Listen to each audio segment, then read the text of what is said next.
الخير مستبقا والقلب يشتاق دوما أنت تروينا يا درة الكون طاهر نبض خافقنا.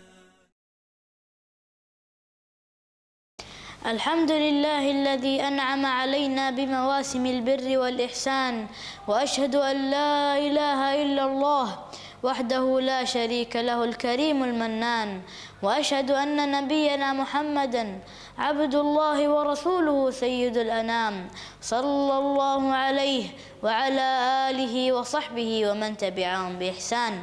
أما بعد، لقد حث الإسلام على بذل الصدقات والإنفاق في سبيل الله عز وجل. قال تعالى: مثل الذين ينفقون أموالهم في سبيل الله كمثل حبة أنبتت 7 سنابل في كل سنبلة 100 حبة والله يضاعف لمن يشاء والله واسع عليم. ومن عظيم فضل الصدقة أنها تطفئ غضب الله سبحانه وتعالى، كما في قوله صلى الله عليه وسلم: إن صدقة السر تطفئ غضب الرب تبارك وتعالى. ومن عظيم فضلها أنها تطفئ الخطايا والذنوب. قال رسول الله صلى الله عليه وسلم: الصدقة تطفئ الخطيئة كما يطفئ الماء النار. ومن عظيم فضلها أنها تظل صاحبها يوم القيامة.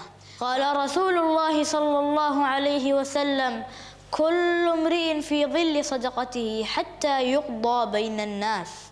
اعلموا رحمكم الله أن أفضل الصدقات الصدقة الخفية، فهي أقرب إلى الإخلاص من الصدقة المعلنة.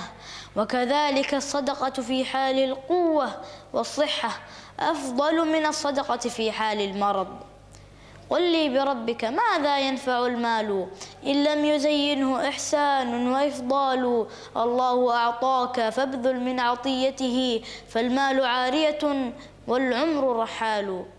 فيا عباد الله، سارعوا إلى الإنفاق في شهر الخير والبركات، ولا يحقرن أحدكم ما ينفقه حتى لو كان درهما، فرب درهم سبق عند الله 100,000 درهم.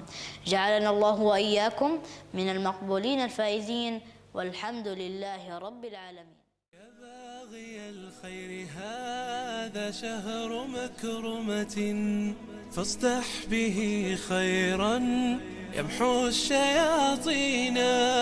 طوبى لمن حقق الأفضال مجتهدا، تقوده لجنان شوقها فينا.